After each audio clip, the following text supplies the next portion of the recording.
Hi friends, ఈ situation అయితే imagine చేసుకోండి. మీరు ఒక అర్ధరాత్రి టైంలో ఒంటరిగా ఒక రోడ్లో అయితే నడుస్తున్నారు. ఆ రోడ్లో మీరు తప్పితే ఎవరూ లేరు. ఆ ప్లేస్ ఎంత నిర్మానుష్యంగా ఉందంటే మీరు నడుస్తున్నప్పుడు వచ్చే చెప్పుల శబ్దం తప్పితే ఆ ప్లేస్లో ఎటువంటి సౌండ్ అయితే లేదు. అయితే ఇలా ఉండగా ఒక అమ్మాయి మీ దగ్గరకు వచ్చి నేను ఎలా ఉన్నాను అని చెప్పి మిమ్మల్ని అడిగితే మీరేం రిప్లై ఇస్తారు? ప్రాబబ్లీ ఆ అమ్మాయి మీకు తెలియదు కాబట్టి ఏమని రిప్లై ఇస్తారంటే మీరు బాగున్నారు అని అయితే రిప్లై ఇస్తారు.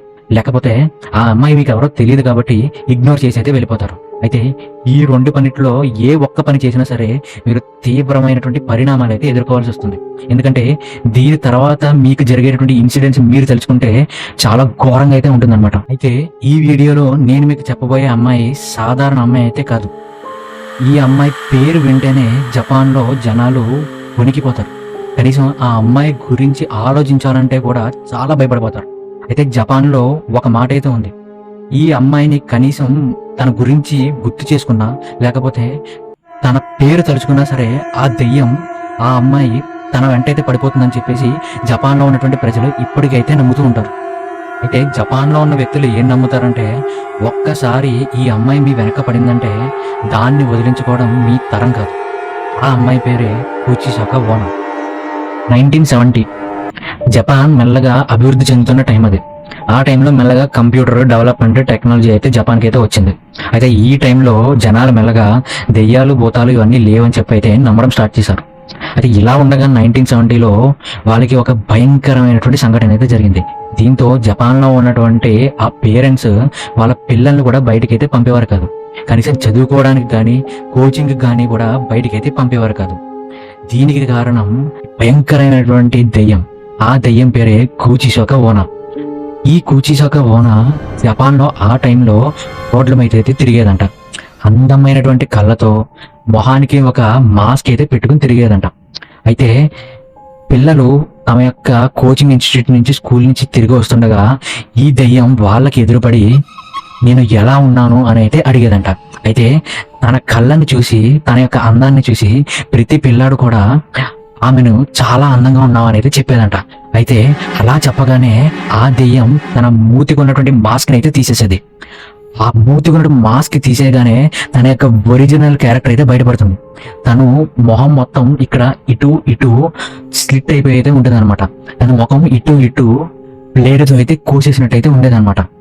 తను ఎంత భయంకరంగా ఉండేదంటే ఇక్కడ ఉన్నటువంటి పిల్లలు ఆమెను చూసి వణికిపోయి కళ్ళు తిరిగి అయితే పడిపోయేవారు. అయితే కొంతమంది పిల్లలు ఏదో విధంగా ధైర్యంగా నిలబడినటువంటి పిల్లల్ని వాళ్ళని నేను మాస్క్ తీసిన తర్వాత ఎలా ఉన్నానని చెప్పి అడిగేదంట.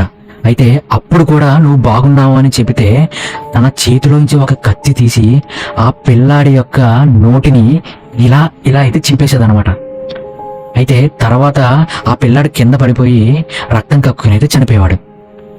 అయితే మాస్క్ తీసిన తర్వాత కూడా నువ్వు బాగాలేదని చెప్పినటువంటి ఆ పిల్లల్ని అదే కత్తి తీసి తన పొట్టలో అయితే పొడి చంపేసేది. అందంగా ఉన్నావన్నా చంపేసేది, అందంగా లేనన్నావన్నా సరే చంపేసేది. నువ్వు అందంగా ఉన్నావని చెప్తే కత్తి తీసి నోరునైతే కోసేసి చంపేసేది. నువ్వు అందంగా లేనంటే కత్తి తీసి పొడి చేస్తే చంపేసేది. అయితే చంపడం అయితే కామన్.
కుచిసాకా ఓనా ఎందుకు ఇంత భయంకరమైనటువంటి ఆత్మగా మారింది?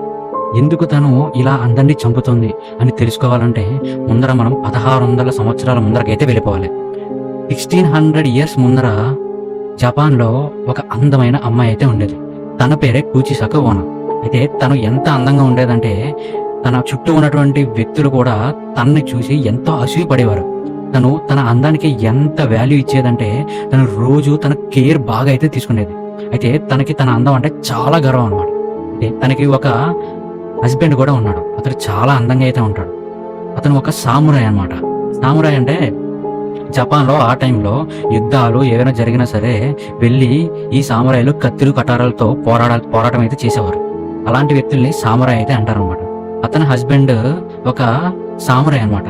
అయితే వీళ్ళిద్దరూ జపాన్లోని ఒక పల్లెటూరులో హ్యాపీగా అయితే లైఫ్ లీడ్ చేస్తున్నారు. ఇలా ఉండగా ఒక రోజు తన హస్బెండ్ సామురాయికి ఒక పని అయితే పడింది. జపాన్లో ఒక ప్లేస్లో భయంకరమైనటువంటి వార్ అయితే జరుగుతుంది. ఆ వార్ని అటెండ్ అవ్వడానికి ఇతడు కూచిసాక ఓనాకి నేను వెళ్ళొస్తానని చెప్పేసి వార్కి అయితే వెళ్ళిపోయాడు. అయితే వెళ్ళిన వ్యక్తి ఎన్ని రోజులకైనా తిరిగి రాలేదు. తను తన కోసం ఎదురు చూస్తూ చూస్తూ చూస్తూ ఇంకా తన గురించి హోప్స్ అయితే వదిలేసింది. ఇలా ఉండగా ఒకరోజు కూచిసాక ఓనా యొక్క హస్బెండ్ సడన్ గా 1 year తర్వాత అయితే తన ఇంటికి అయితే వచ్చాడు. తన ఇంటికి వచ్చి తన ఇంట్లో జరిగినటువంటి ఆ సంఘటన చూసి తను చాలా బాధపడ్డాడు. తన ఇంటికి రాగానే తన అందమైనటువంటి తన భార్య వేరే వ్యక్తిని పెళ్లి చేసుకుని అక్కడ కాపురం అయితే చేస్తుంది.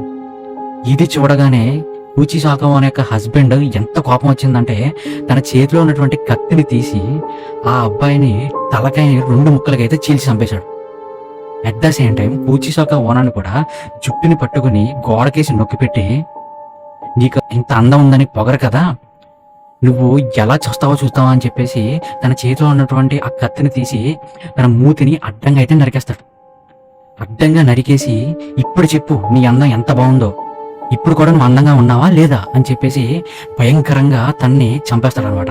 అయితే కూచిసాక ఓనా రక్తం కక్కుని బాధతో ఏడుస్తూ అక్కడే చనిపోతుంది.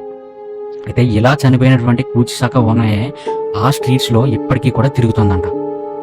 అక్కడ తిరిగేటటువంటి చిన్న పిల్లల్ని నేను అందంగా ఉన్నానా అని చెప్పేసి ఏడిపించి చంపేసేదంట. నువ్వు అందంగా ఉన్నావన్నా చంపేసేది, అందంగా లేవన్నా సరే చంపేసేదన్నమాట. అయితే మీరేమనుకుంటున్నారు? ఇది నిజంగా జరిగినటువంటి కథేనా? అయితే మీరు కూడా నైట్ టైం ఒంటరిగా వెళ్తున్నప్పుడు ఏదైనా అమ్మాయి మీకు ఎదురొచ్చి అందంగా ఉన్నానా అని చెప్పి మాస్క్ పెట్టుకుని అడిగితే జాగ్రత్తగా ఉండండి ఫ్రెండ్స్.